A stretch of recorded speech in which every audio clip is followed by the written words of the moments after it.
So we've got about an hour together today. Now, as part of London Digital Signage Week, we've amassed this panel, all from the Popeye membership. So again, thanks to you guys for giving up your time and expertise today. So we're going to take the session in quite a structured way, which was all on the website prior to today's event.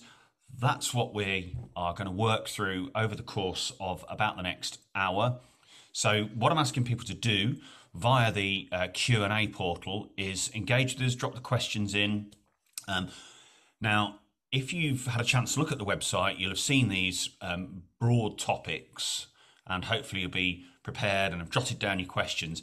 If you're just joining us on the fly, you're not quite sure, it's the whole picture you want to understand, then the purpose of having this sort of crib sheet up, which will be there ever present throughout the session, is just to give you an idea of where we are in the course of discussions and what's coming up, so that you can hopefully save your questions for the right moment. So the purpose of today is a bit like that opportunity you get to ask a magician how they actually did the trick. So we've got the folks together on the session.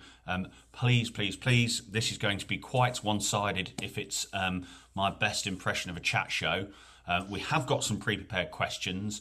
They are there for the purposes of kicking off that session, perhaps framing what it is that we're talking about. But please do use the Q&A portal, which I'll do my best to manage.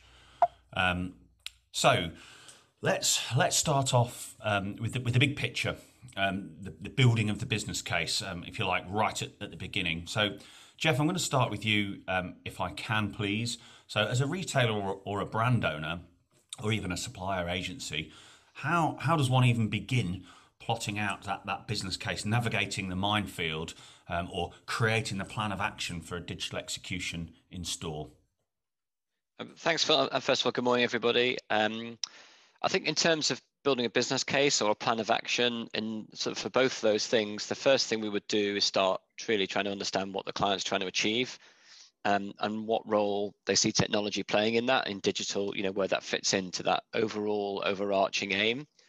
And then within that, things like what we want the impact of technology to be. So are we trying to use it to improve the brand image and perception? Are we trying to increase sales through it, promote a particular product? Are we trying to change consumer behavior, the way they interact in store? Obviously, lots of examples of that over the last few years. How long is the project for? Is it a 12-month point of sale piece that we need to be nimble and low cost, budget conscious to get in? Is it a 5-year lease and we want one set of technology that will last that, or 10 years where we see refresh? That would lead us on to questions about future proofing, for example. So we get a lot of information really about the whole project, and that really, you kind of need all of that to sort of come up with a business case, and then think about what that budget should be like, how that works, and then that sort of guides you towards the technology, but also on the plan of action side, in terms of what you're actually trying to achieve, that sort of naturally leads you to, should it be a touch screen? Should it be a screen? Should it be a projection? What technology are we using? Is it interactive with mobile phones, and so on and so forth? So and lots of different factors, I think. You've just painted a fantastic utopian picture there. So how many times does that actually happen? How many times do you just charge straight? Do people just charge straight into it? I mean, I guess the question is how much time should be given to that up front. I think the honest answer to that question is probably it's happened a round number of 0 times that we get all that information, but you get some of it. You'll certainly get, I think, what the technology is supposed to do and what the impact is. Maybe not where it fits into the big picture, and certainly I don't know how the other guys feel about it, but what we often find is once we've done a first sort of couple of successful executions with a client, they'll understand more about what we're doing and what the impact is and how it's working, and they'll sort of, as those meetings evolve and we plan the next stuff, we'll find out more and more about the project and the sort of bigger picture at that point. So quite often, as the thing grows, we will start to understand more, and that will help us provide better solutions as we go on. And sometimes I guess that's, you don't know that people that well. Maybe if it's a new store, they've got 100 things to worry about, and digital's one of them. And we sort of, I guess, pride ourselves on knowing what we're doing and being able to guide people through that. So maybe it's not the area they're focused on, they're worried about quite as much, perhaps. So sometimes maybe that's why we don't get as much information. And then once they start it and we start getting things live, then think they start to understand as well the two-way nature of that relationship makes it, even makes it better as we go along, that we can, work together to improve things and grow. Sure, sure. There's an interesting segue there, which we obviously pre-planned. So, Natalie, if I can turn to you. So, Jeff talked there about the round number of 0 times that whole piece happens up front, but and some of the steps that you go through on the way. What about the pitfalls? What are the common pitfalls that you've experienced at that sort of kick-off stage? I would definitely echo exactly what Jeff has said. It definitely doesn't happen anywhere near as much as we would all like it to. And I think it's completely fine for things to be fluid. Stuff does come out of the, the crux and makes that project as it comes along. But the biggest pitfall I probably say we find is internal communication between departments and responsibility on client side. And what we tend to find is maybe store design or driving the project, and they might not have spoken to marketing, or marketing might not have spoken to brand, and all of these pieces interlink into the one deliverable. And actually, sometimes we find ourselves caught within the middle of this situation where we're being given the design of what to deliver for hardware, but actually marketing haven't been informed that all the screens going in a portrait and they only have landscape content, and there's been no budget assigned to the production of that material. I'd say that happens really, really frequently. And actually trying to make those internal processes to bring everything together is something that happens much more longer term, over a year, 2, 3 years of that relationship before it really becomes a good working process. Sure. And do you think that is that more frequent when the client has sort of a digital virgin, if you like, and they haven't come into this space before? I'd say it's probably more likely in that area, but it does still happen even in the bigger clients that have been doing it for a number of years. Maybe we're a new partner into that. It still happens. And I think that's just purely the turnover of clients as well, and the knowledge that obviously people hold. And then obviously might move on, and these new people come into the mix. It's like starting an education process all the time, which is what keeps it so fresh and exciting, to be honest. It's Sure. good to be able to share our knowledge. And you've touched there, Natalie, on the tech, and Jeff, you touched on when you build the business case to understand what the tech may look like. I'm just curious, Damon, from your perspective, in your place in the supply chain, if you like, building that jigsaw, do you find that clients, and please, if this is a one-word answer, please, make more of it. Do clients get obsessed with the solution rather than the rationale, in your experience? Yeah, absolutely. I mean, before I answer that, I just want to reiterate Natalie's point, which, I cannot tell you how many times I've sat down with the IT department and the marketing department 5 weeks before a project's meant to go live, after it's been worked on for over a year and a half, and we find ourselves mediating and introducing the IT department to the project. So far too often that happens. But yeah, I think oftentimes a client sets out with an objective, they've rationalized the budget and the project, and then as we move through the organization, we get too obsessed with the solution. And I think the phrase that we use, it grows legs because too many parties are getting excited. And then you typically would have to pull them back to deliver a solution that's within budget and within the original objective. And Damon, how do you get involved? This is a question from the floor, actually. Do you get involved in, or how could we as an industry get better at educating clients who have no idea about what they want and need? Because I've stood next to people that, it's their own stores, and they weren't aware that it was projection, not a screen, etc., etc. So I'm assuming the answer is we've got to do more. But how does that work in your eyes? Well, I think what's interesting is a lot of the solutions provided in the space 10 years ago were traditional AV companies, but then you've got companies like Jeff's and Peter's who really have been innovators and leaders in the space. And when you watch them present an event like Digital Signage Week, they really lead from a position of educating a customer. So, Peter will break down a project to all the elements that need to be involved. And I think maybe that's something that Popeye, as a leader in our industry, could really look to run some educational classes about how to break down these types of projects. That's a wonderful advert for our September the 7th session, Damon. So a little spoiler alert, people. Our first physical event since this COVID pandemic will be on September the 7th. That'll be taking these topics that we're discussing today, but really drilling down into them in a workshop format, face to face. We've done a few of these before, and they've been really successful. So look out for that, and thanks for the prompt there, Damon. Right, we've had a couple of questions there, but let's plough on. We're 15 minutes into the session. So Peter, I'm going to turn our attentions and put Sauron's spotlight on you now, if I may. In terms of emerging tech, what do you see? And this is a bit of a, you can't be wrong at this because nobody can see into the future, but over the next sort of 12 to 24 months, in terms of emerging tech, what do you see there? What element of Emperor's New Clothes do you think is out there already and has been forever and will continue to be there in terms of client boardrooms and planning desks? Yeah, hi, thanks, Phil, and thanks for the question. Like you say, it's probably it's a little bit of a, you can say whatever you like kind of question, isn't it? But I guess, the eminent speakers that are on this panel would all probably agree that it's almost impossible to completely predict what's going to happen. And I think timelines always extend for whatever is said at this particular moment in time, whenever that question is asked. But I think that, optimized reality, if you want to call it that, is really gathering speed now. So that's a data-led, personalized experience kind of space where the experience within a retail store is going to have to inevitably build on the expectations that people have from their online experiences. And that's going to drive more integrated solutions with POS and back-end systems, mobile interfaces and engagements from mobile.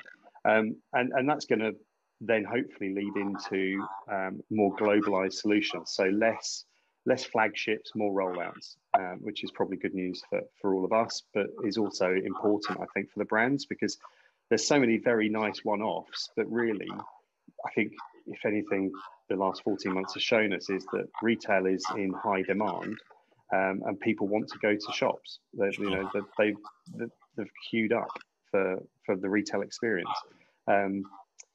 In terms of that Emperor's New Clothes thing, these are my personal views, and I'm very happy to be wrong. But I think things like magic mirrors are difficult.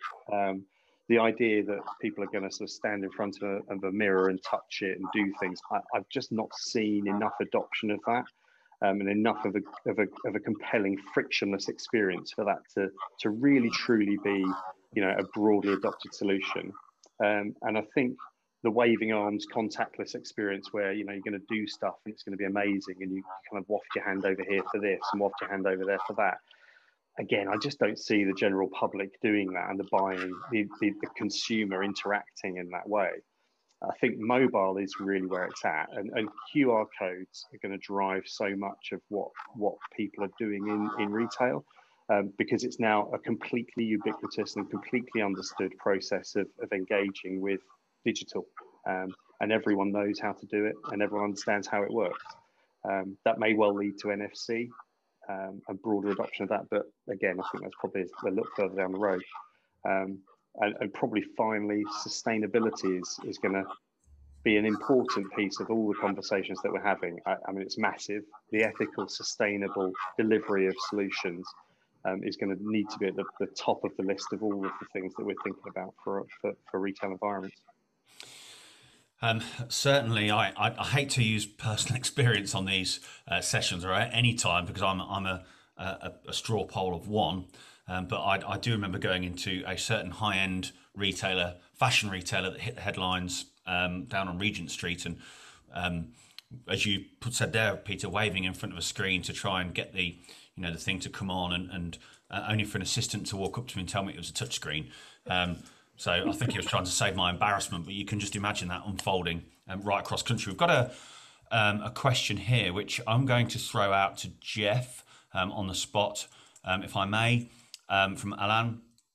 What brand or retailer do you think is executing the shopper tech best at the minute, or just an example of somebody that you think you've seen, think, you know what, that's spot on? Well, that's difficult. Outside of our client base, I mean, in terms of clients that we work with, we've been doing a lot of work with Pets at Home recently, and I think the way they've approached digital has been really, really interesting. It's been a great project for us in terms of how they've rolled it out and evolved it. And I think the way they're using it is very clever, and it fits their brand and fits what they're trying to achieve. So that's been a great example from personally what we've seen. I think on the high street, Peter touched on it, there's lots of great flagship stores. I think what's really interesting is when people take that to a rollout situation, and that obviously means lower budgets and a change in the technology maybe, or a tweak to it to make sure it works. And I think that is where the ingenuity, I think, of some of the solutions comes down really well. I think we'll see a lot in automotive coming up. We're doing some stuff, but I think there's a lot of people looking at electric vehicle. You touched on sustainability, actually, Peter. I completely agree with you. I think that's a conversation that we've done. We've had a lot more recently with clients than we have done ever before. So the last sort of 6 months with lots of clients. And I think that's going to be even more important. People are worried about the impact on the environment and how does digital fit into that. So I think that we'll see lots of interesting stuff on that as well.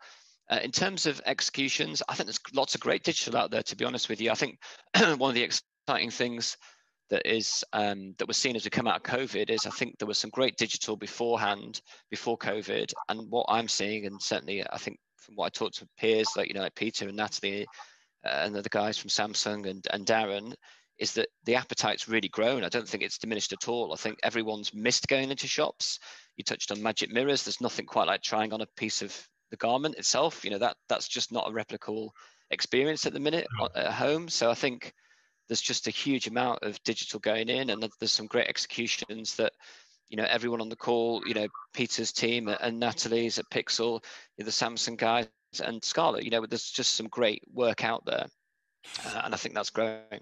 What I found interesting, Jeff, particularly about the first part of your comment there, was when you talk about pets, and I know this is your project, and which is fine, but what I really liked about that is it's not necessarily the tech, it's their reason for using that tech that has made it so successful. So that there's been a really strong process there behind choosing it, understanding why, and then understanding how to use it ongoing. So perhaps the answer isn't, what's the latest fancy tech, but how best to use it, which brings me nicely on to Damon again, if I can move on. Again, looking at outside of your own tech, or including, feel free to wave the flag for your own kit, and looking at perhaps at some of the large the space that digital screens would perhaps normally occupy. What do you see coming down the line? So thanks. Firstly, I'd like to disagree with Peter. He said we're not going to see so much investment into flagships. We're seeing the complete opposite. We're seeing a lot of investment into flagships. And I think we're going to see people like Boohoo.com moving into a physical retail with a massive investment into flagships. And that's important. And please remember that I am trying to sell lots of LED, and lots of LED is what I think we'll see in those flagships. And then on a smaller scale into the tier 2 stores, where they try to replicate to some degree what they've done in the flagship. What I think we're going to see is we're going to see an immense growth in LED. You really are just going to have canvases of displays. We've seen a massive drop in the pixel pitch of LED down to 1.2 is now the most common pixel pitch that we at Samsung sell into a retail space. 2 years ago, that was 4 more pixel pitch. And of course, resolution's everything for some of these premium brands, jewelers, etc. Sure. I, for a very long time, have wanted to find a customer that would build me a digital box. So that's floors, ceilings, columns, walls. And I think we're starting to see that more and more. And a little project we're working on, slightly out of retail, but it's like a pop-up cinema. And hopefully it'll be live by December, but literally everything except the floor will be a digital canvas. And that will enable you to go to Paris for dinner and then watch the movie Les Miserables underneath the Eiffel Tower. And I think that level of experience is something we're going to see. And the price drop in LED, the improvement pixel pitch, and the robustness of LED, which previously has been an issue, I think is going to enable that. That's interesting. I mean, I wonder whether the two answers from yourself there, Damon, and Peter earlier aren't mutually exclusive, and that you may indeed misunderstood me. Yeah. Yeah, you may find the the Boohoo's of this world. Well, they're only going to have flagships, so where it's appropriate, you're going to find those kind of executions. But Phil, it's about being able to deliver, and Jeff said it. The budget will drive it, but being able to deliver the LED amazing experience, but through the estate, not just in the one. And I think what we've seen is the incredible stuff that has gone into flagships. But then it stops. And we've talked about it for years, about it just needs to carry on. That experience applies in Leeds and Newcastle and London and Nottingham and Cardiff and Bristol and everywhere else, not just in those three really amazing stores. So, David, you're completely right. We agree with each other. That's the same regardless of whether it's digital or a permanent cosmetics display. It's the Wet Wednesday in Hull formula. How can you get it to work on a wet Wednesday in Hull? Nobody likes to play at Stoke on a Tuesday. Right, we're going to move on, and I want to look under the hood now. I'm going to invite Darren in for your first foray into the session. So welcome, Darren. Take us underneath the hood. We've talked about the screens. We've talked about perhaps how they're being used, but let's look underneath the hood. What's happening in terms of innovation in the world of content management? Yeah, hi Phil, thanks. And being a Watford fan, I would love to see Watford away at Stoke, but unfortunately that wasn't available this season. But there we go. So just on the content management side of things, it's an interesting question because I still think that a lot of retailers are still doing things in isolation, and the others will probably agree. They'll have a project, someone will have a budget, and they'll do it in isolation of everything else. So they won't actually join the dots up, and you'll have 2 or 3 different silos inside a specific retailer doing their own thing. And it then takes something like a particular project, and we or our partners, and some of which on the call, are putting the glue together for those retailers, so they're being the kind of the go-between to bring it all together. So I think that's interesting. And a lot of people are still looking at deploying really good solid content to screens on walls or in housings. So the fundamentals of the CMS have to be right. Condition-based content is strong with regards to, I need to take Argos, the deployment there is a really good example. I need to have content that's on a screen, the stock levels have to be right, the integration with the POS needs to be there with the price in there, and then we've got a bit of green screening to make it more welcoming with the staff there, weather-based content, all that type of stuff that a good content management system should do, pretty straightforward. And then obviously the integration into third parties that Peter's already mentioned, the POS stuff. We're doing some work at the moment where we're integrating with localized Facebook campaigns and providing that information on screens and stuff like that. So there's lots of different things I think that need to be available inside let's call it a standard CMS. And then you're layering bits on top of it. And so you need a really strong, and this is kind of getting a little bit technical, but a strong API there to enable you to do that. So is the interface for the CMS for everybody, or is it too generic? So therefore, do you need a tailored interface for the back end? The manager might be able to put some sort of local information on the screen there. So, there's lots of different elements to it. I think fundamentally, content management systems have come on, and there's lots of new people involved in the party as well. Obviously, we've been around for many years and are still there doing what we're doing, expanding on what we've got. So, but I think generally speaking, there's still a lot of opportunity, and I think we get caught up in our own little digital signage bubble, for want of a better word, to say, this is the next best thing, going back to what your previous question was. And I think that actually, when you talk to retailers, the fundamentals is that they want a really strong, robust, solid platform with a really good partner to help them along that journey to deliver great content that achieves the right thing at the right time. And I'm sure we'll come on to data insight and who am I deploying content to and how do I change that and address that with different campaigns. But I think the fundamentals are that, as long as you've got a really strong, powerful interface that delivers the content to the right place at the right time with the right data allocation and reporting in the back end, I think you can't go too wrong. Yeah, it's about understanding those building blocks before you start to build. You know, get the Jenga blocks sorted, and then you'll stack it nice and high. So I'm going to throw out a random question. It's coming through the Q&A portal. So any of the panelists, please feel free to pop your hand up, unmute yourself, dive in. And it's coming from Ian, who's asked us, how do you see the the grocery sector approaching digital now? Just to give a bit of pre-context to this, people perhaps aren't familiar with the history of digital within grocery. Hasn't always, and have not always been great bedfellows. There's been a few examples where they've perhaps not worked as well as they could have done. But we are starting to see now, I'm seeing on LinkedIn, quite a few really interesting digital executions within grocery. So feel free. I've got Jeff and Damon unmuted, so we'll go to the first person to speak on that one, and then to the other. I'm going to jump in and say you're being incredibly polite to those grocers. There have been some absolutely horrific implementations of digital signage over the years, starting about 10 years ago. I'm going to let Jeff tell you what they are starting to do. Yeah, there's definitely. I think the grocery market obviously is driven by wafer-thin margins and volume, and I'm not sure that works very easily with the nascent digital signage industry 10 years ago. So I think that's part of the problem, and there have been some dreadful executions, and there were some, going back even further than 10 years that were predicated around selling ad space, and they were a disaster. And I think that set digital signage in general back quite a lot. Darren mentioned the Argos project from, I don't know how long ago. I know it's one that Pixel did, so Natalie will tell us more about that. But that was one of the ones I think that was kind of a game changer again, to make people really think, actually, you can execute at scale digitally and really make it work. So I think that was a crucial recovery from some of the stuff that went into grocery stores. So I think just the challenges of that model make it difficult.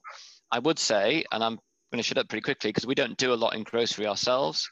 But I think it's an area that's ripe for it. I mean, in terms of an experience going into a supermarket, they are trying to upsell higher end stuff like wines and, expensive stuff, electronics. Mobile's a great example. Tesco Mobile's everywhere at the moment, isn't it? In terms of they've got a massive campaign going. That feels to me where there should be more digital and where digital can really play a role. But I've not seen any amazing executions that we've been involved in. Certainly we've not been involved in any, but I haven't seen any that have really leapt out and made me think these guys have really got it right. But I don't know, maybe Natalie or Peter have got some examples they've done or seen that would counteract that. I was only going to say that I think you hit the nail on the head when the margins are razor thin, right? So the budget to deliver what really, let's be honest, we would probably all want to deliver in that kind of environment doesn't exist, in my opinion, yet. And that's because the technology still has a little way to go. It's also about digital surfaces. I mean, Natalie, you guys have done some really nice work, and so have you, Jeff, in terms of shelf edge, and that's an interesting space for digital. It's less about screens, it's more about surfaces, right? So is it a mobile surface? Is it a shelf edge surface? Is it projection? Are we going to have some LED that's at the front end just to talk to provenance and the story of the brand?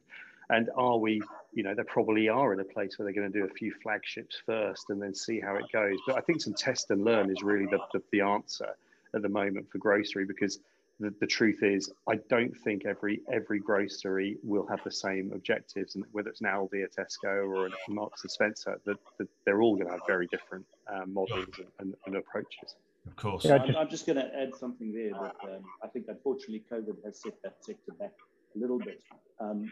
Just as an example, a 2,000 screen order for us is a big order for any project.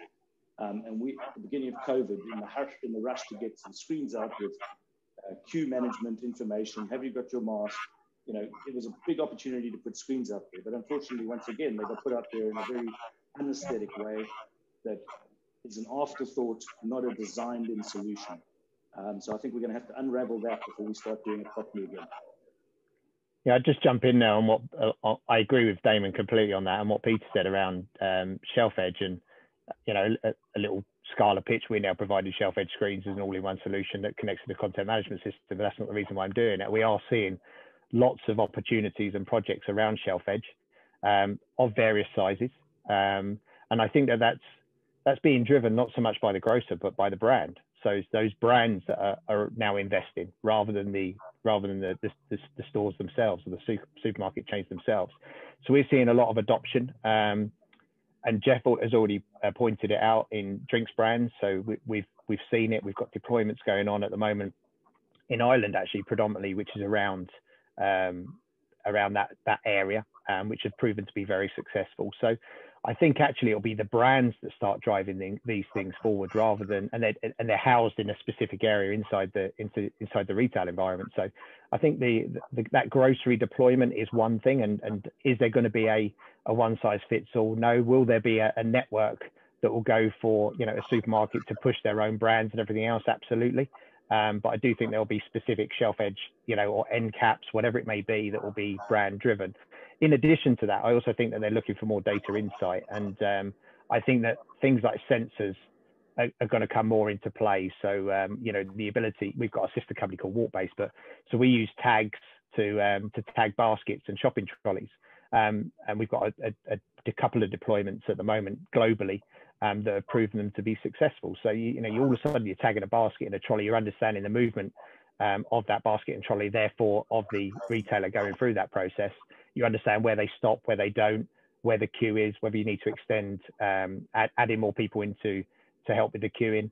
Are they stopping in high value ticket items and so on and so forth? So using that technology for the data insight to connect into what's displaying on the screens and what type of screens need to be displayed. You know, is it head height? Is it shelf height? Whatever it may be. I think all of that will come into play more and more.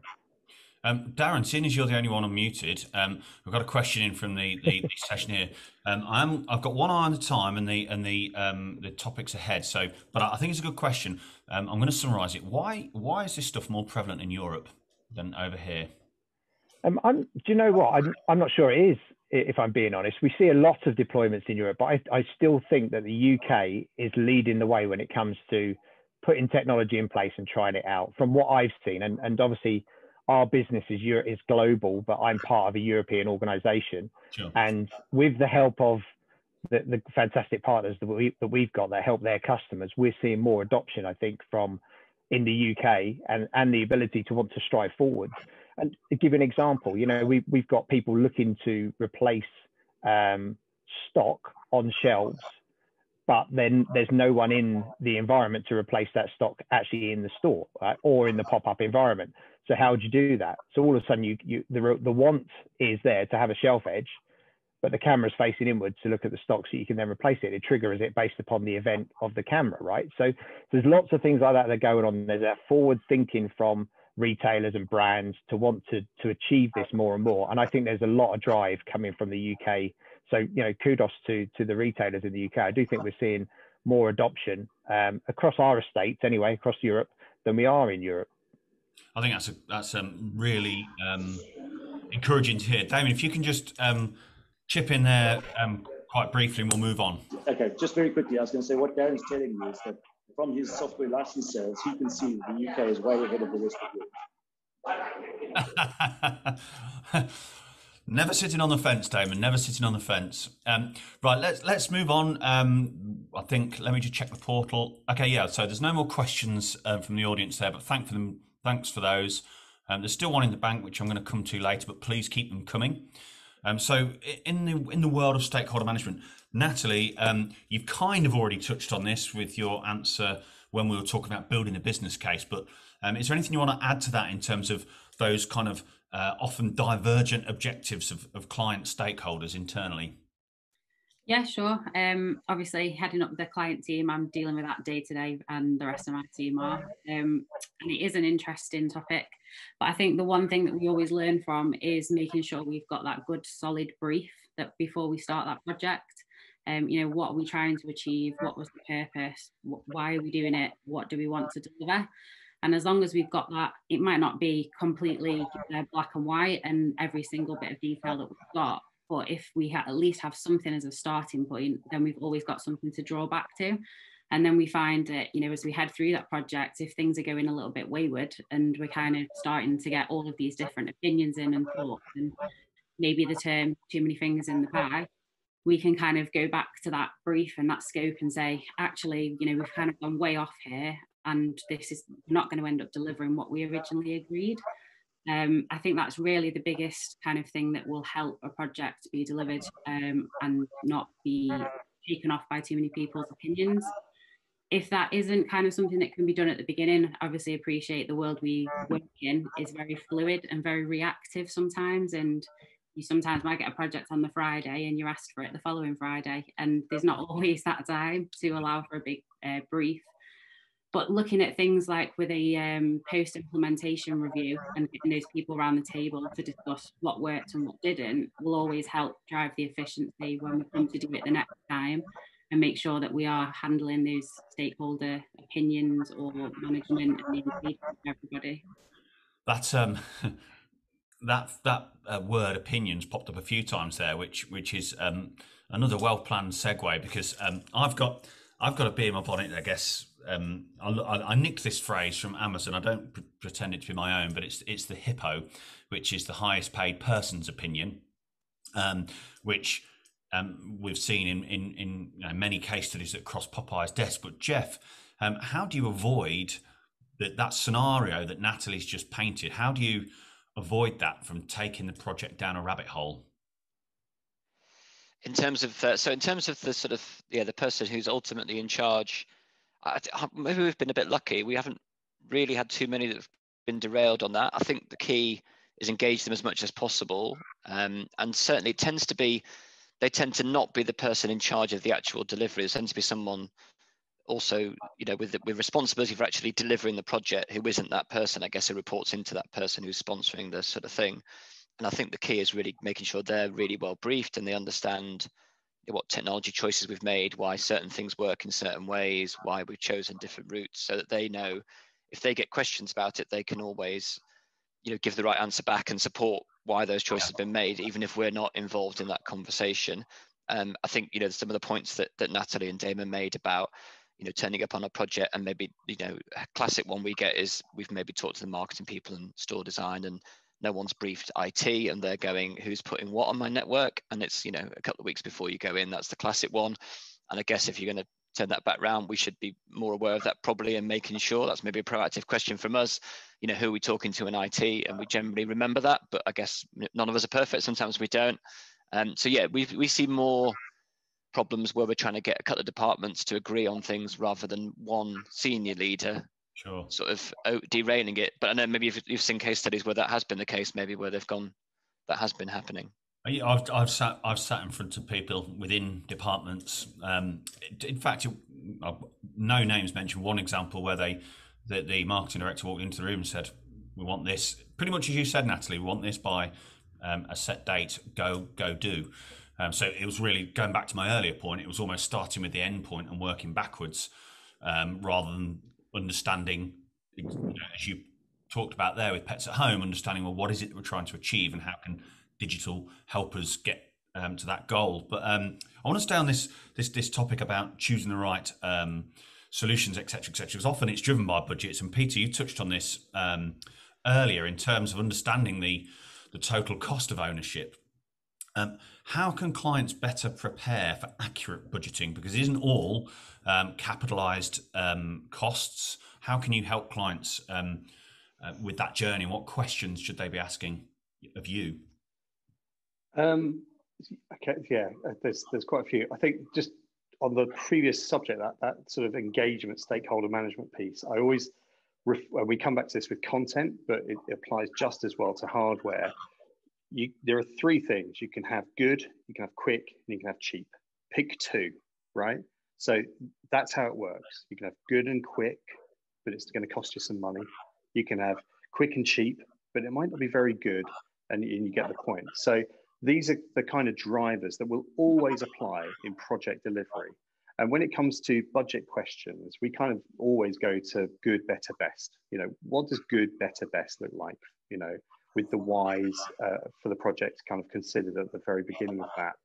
I think it's important to include any of the partners on this webinar early, right? As early as possible, because the insights that they can deliver to the project will save you money. And that will be in terms of things like procurement, timelines, logistics, making the right technology choices, and especially at the moment, it has to be said that the world shortage of semiconductors is a massive issue, and it's not going to go away for the next 6 to 12 months. And if we don't get people involved early, and I'm talking 3 to 6 months early, as a minimum, you're going to end up paying significant amounts of money in terms of air freight and everything else. The other thing I just wanted to say, and this may be a controversial opinion, but tenders do not get the best out of a project. They are, in my opinion, a false economy, and they cost you a lot of time, and they don't bring you the right people to the table. And I'm not entirely sure how people pick people for tenders, actually, whether there's a magic list somewhere. But the process that tenders go through is driven by procurement, and it's not driven by the people that are actually going to be delivering the end result. So when you're sitting there thinking about those budget questions, I think you need to start with, what are we doing? Why are we doing it? And who's the end demographic that we're going to be engaging with? And that sort of total cost of ownership piece that gives you a lifespan of 3, 5, or 10 years for a project will be born out of all of those questions. And from that, you will get a successful implementation, but you have to be really clear that, again, all the people on this call have been in this industry for 20 years. Probably Natalie looks a lot younger than that, sorry. But us other old dogs, we've been doing this for a long time. And, we're not here for the short term. We've been doing this for a long time. And I think that you could talk to anybody here that they would give you a clear and simple advice that would lead to the right outcome. So engage is my kind of word du jour. Okay, there's something you talked about, factoring all of that in. Natalie, you guys, I know from experience, a lot of your client relationships is based on that managed service. But specifically, when is it the best solution for a client? That's a really good question. And just to address Peter's my age category, I'm in the 3s, so not 20 at this stage. But yeah, a managed service is a tough one because it could be a complete one-stop shop of everything: hardware, software, maintenance, account management, content management, or it could just be specific elements that fit into a wider puzzle with other third parties or other agencies. And I think really on the client side, understanding that bigger picture from A to B and the ongoing for 2, 3, 5, 10 years is really where you're then going to get down to the crux of understanding who does the best in certain elements. And again, is that covered just within the UK, or is that Europe, and is it globally? And are you looking for one managed service provider for it all, or to fit into a wider picture across all of these countries?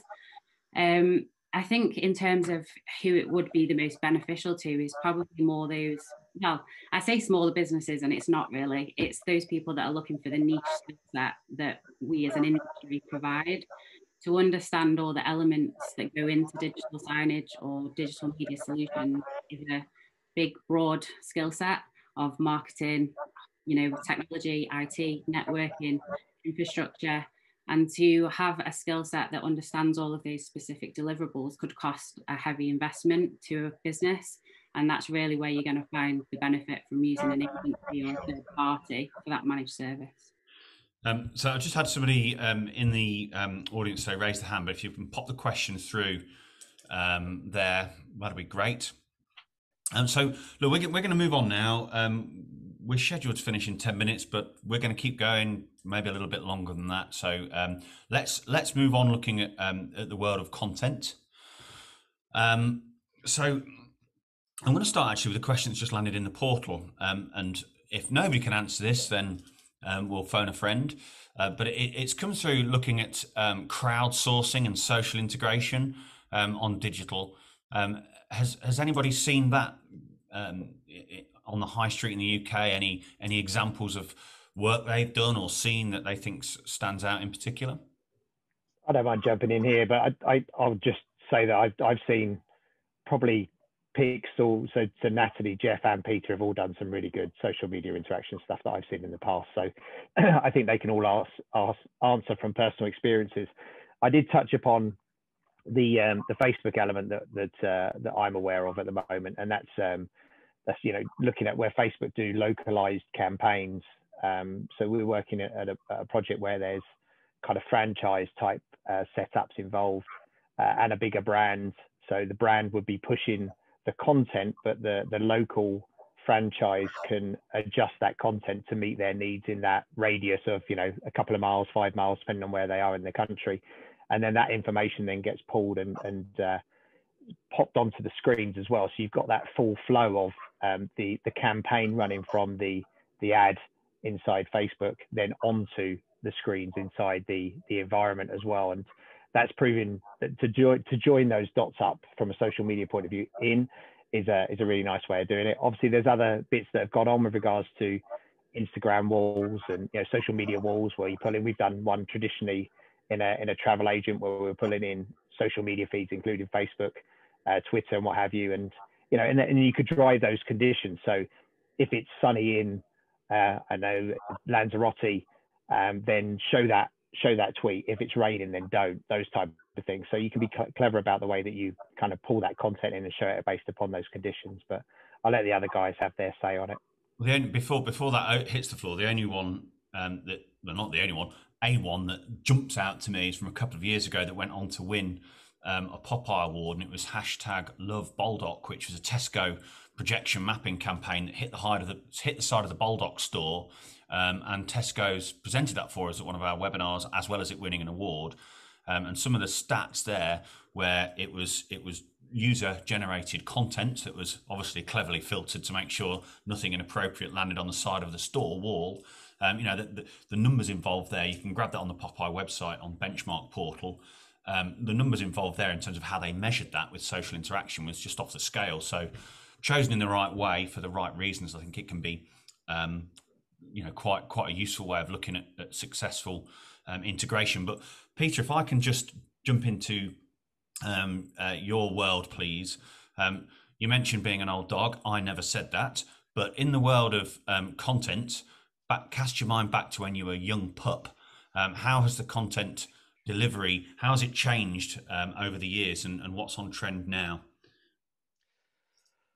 Oh, that's a long time ago, Phil. A very long time. Goodness me, we haven't got time to go that far back, Phil. I'm kidding. I don't know. I mean, do you know what? Not a lot has changed in many ways. I think content delivery, whether it's, you know, through content management systems like Scala, and Scala's been innovating since you know, since the late 80s. Whether it's through content management systems and how they've interacted with data, or whether it's how content and motion graphics has become more accessible, more prevalent, and easier to deploy through more powerful processors. I think that the engagement that we have and the expectation that people have, and Scala used to talk about it as computer television, and I don't think that that's gone away, actually. The idea that the expectation that content should be as good as what I see in the cinema or on TV is exactly the same. I think it's got a little bit more interesting more recently, and just in terms of sort of current trends, I think, you know, it is a bit retro at the moment. We could sort of throw back to the 90s a bit, you know, Saved by the Bell kind of graphics and jerky sort of stuff is still very much on trend. But TikTok, I think, is driving a lot of the storytelling now. Really short term stories that are very clear, very quick, very punchy, but are telling a story. And it's not just, you know, content for content's sake. I mean, you know, Natalie and the Pixel team do amazing work in creating really short, punchy, informative, engaging content that communicates a brand provenance or message, but in an interesting way. And people are traveling, you know, people don't have the dwell time that we all think they do. So in many ways that hasn't changed. I think the methods of delivering it have become better, more interesting, more diverse, and more affordable. You know, to take Samsung as an example, you know, you can get LED now for, you know, a fraction of the price it used to be when we were talking about it in the mid noughties. In terms of measuring that content, which I guess is ultimately the metric of success if it's in store. If I can leave your train of thought there, but bring in Darren with your experience of measuring that content and measuring the effectiveness of digital screens. It's something we get asked all the time as Popeye, but what ways do you see out there clients effectively measuring their digital activities? Yeah, and it varies. I mean, we have conversations that people want to do a load of measurements, and that's a starting point. Do they really is another question, and what are they going to do with that data? You know, so it's all well and good providing that data, but you know, what ultimately is the retailer going to do with it? So that's always an opening question. But from our point of view, you know, we had some really successful some rollouts where we've put screens in window with camera technology. And then we've married that data up. So, you know, who's looking at the screen, when, where, what mood they're in, what was playing on that screen at that particular time. So you merge in the measurement of the camera technology, should we say, that data with the playlist technology that we've provided, and putting the two together so you can see regionally, you know, who's looking at what, where, when. All of that type of stuff has been around for a good while. We all know about that. But again, the retailers might not know that that's there. Again, going back to our own little bubble.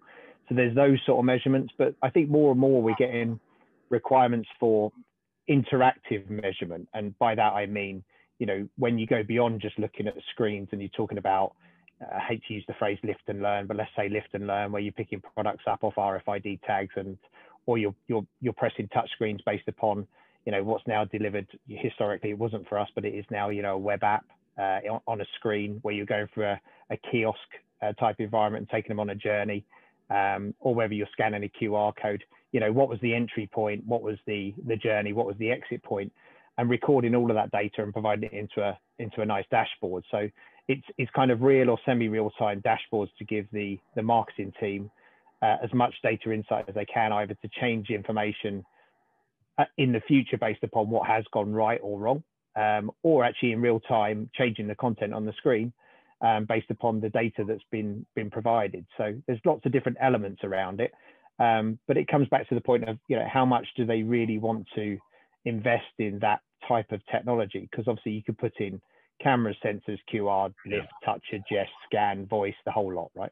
Goes back to Peter's 2 out of 3 points, the meatloaf approach. Damien, if I can move on to you. In terms of interactivity, let's march on as we get towards the end of the session. What do you think is coming down the line with developments in interactivity? So it's so beautiful, because you didn't know this, but firstly, I want to say kiosk is not dead. COVID has not killed the kiosk. Samsung are going to be launching our own kiosks at our retail event at Samsung KX, our brand experience store, on the 24th of June, which you'll be involved with, and invitations will be coming out shortly. But I think interactivity has clearly had a boost, mostly with the QR codes. I think we've all become so used to scanning to go into a restaurant, scanning to see the menu, that people who maybe didn't know what a QR code was are now entirely familiar and comfortable in engaging through it. And so I remember when many years ago, Pixel, pioneers as they ever have been, built an interactive game that was controlled from a QR code into a mobile device. And we've seen a lot of that. And to make that really work is difficult. But some of the people on this call have really taken that to the next level. I think one thing or two things that have popped up throughout this session in the various different topics we've discussed is the QR code. Who'd have thought it a year ago? And the interactivity between the screen in store and the screen in hand. And I think that's going to be particularly interesting as we move forward. Jeff, traditionally we've seen some projects with you guys involving interactivity. What are your clients asking for in this area? Well, I think Peter and Damon both touched on it. I think certainly touchscreens aren't dead, and the first project we did after the first lockdown, when we were back into stores, was a touchscreen, which I thought was astonishing, really, given that was at the sort of the height of the uncertainty. And I think that technology has become so ubiquitous. It's going to come back. I think there's a lot of people putting wipes out and stuff like that at the moment, which obviously makes sense, putting screens in front of or between people who are using touch screens. But I agree completely. I think touch screens carrying on, and I think again the mobile interaction, just being able to remotely control content with your mobile, we're seeing a lot of that at the moment. We've done a bit of gesture sensor type technology. I think that will probably pass, because I think it's a tricky technology to get the to get the actual accuracy and get it working really well is very, very tough. So I think whilst the COVID uncertainty was at its greatest, we saw some demand for that. I think that will ease and that will go back to touchscreens. So certainly technology-wise, that's what we're seeing. In terms of what the clients want, I think it's just an acceleration of a trend. Again, I think COVID, there's lots of things, right? Zoom meetings and working from home that have been accelerated by it. I think we were seeing lots of experiential, lots of nice, clever, interactive solutions in stores where we wanted to connect to the mobile, connect to people after the store, connect to them while they're in store.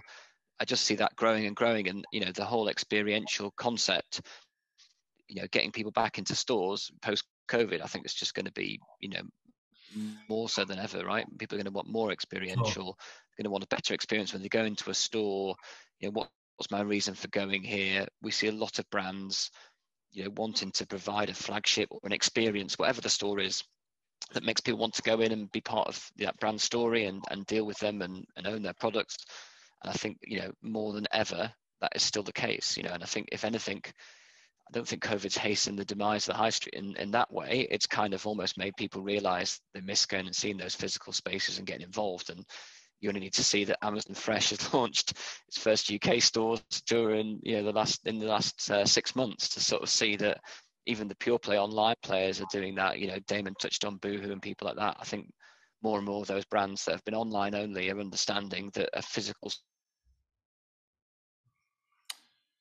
I'm not sure if we've lost Jeff there. We seem to have lost Jeff. So, there he is, back again.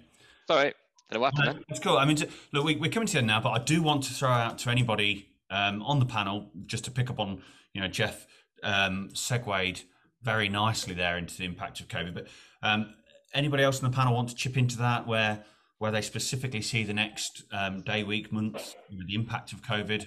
Damon, you're on Sure, fire away. I'll jump straight in. So just one very interesting thing is we anticipated that COVID would slow down our sales of hardware. We saw the complete opposite. But what we did see was a significant movement from the number of projects that are being financed.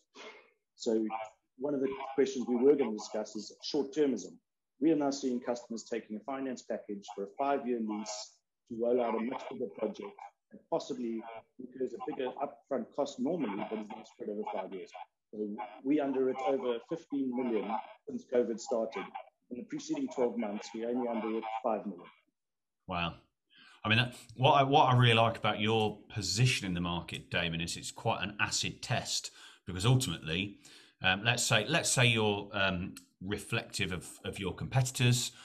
Ultimately, you'd hope, well, you probably wouldn't, but we as an industry would hope that they're experiencing similar, increases or changes.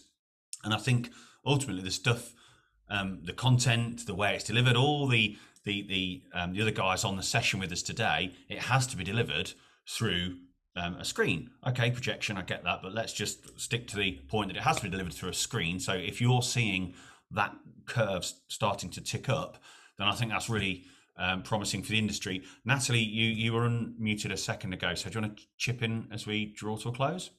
Yeah, sure. I was just literally going to echo exactly what Jeff said in terms of, with where we see the future going is very much more around a push to omnichannel marketing and product management from a central system that then can be updated, that fires out to all of these deliverables, whether it's shelf edges, menu screens, kiosks, the window displays, their online, their EPOS system. It's all about going to be bringing that together so that there's just one central point that manages, say, a price update and flirts that out to relevant stock holdings, the specific regions or stores. I think there's become so many solutions that have come into the market as emerging tech over the years that they might have been delivered in silos. And now it's very much about how does that online and physical retail come together that is managed from an efficient resource perspective for businesses. It's going to be an interesting few weeks, months, and into the rest of this year for sure. And I think there'll be other factors that will impact on the speed at which that changes. Peter, I'm going to give you the final comments, seeing as you're unmuted.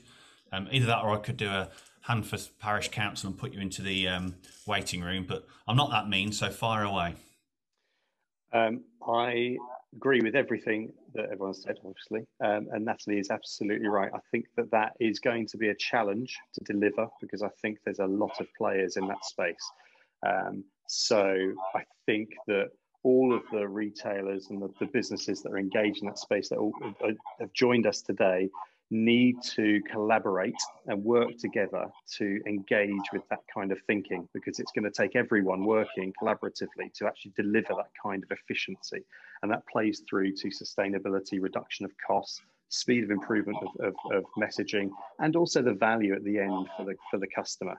So we've got an opportunity, I think, in the next 12 to 18 months to really influence the experience that customers have, and to change the path of both the retail space and also the broader economy. And it's an optimistic opportunity that I think we need to all grab with both hands.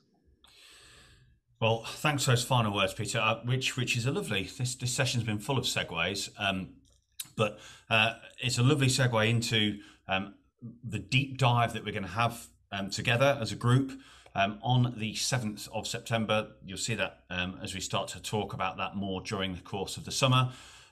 We have covered an awful lot of topics today. I'm aware that it's been fast-paced, very brief in places. That was intentional. This is a top line. Hopefully you guys will start to maybe get a few inquiries. But really, our job as Popeye is to bring people together, to start to explore some of these topics, and hopefully then drill down in more detail. So again, thanks to the panelists, Darren, Jeff, Natalie, Damon and Peter, for joining us today, and look out for more in this space as we hopefully, touch wood, get together on the 7th of September face to face to explore some of these subjects in more depth. So thanks again, folks, and we'll see you later.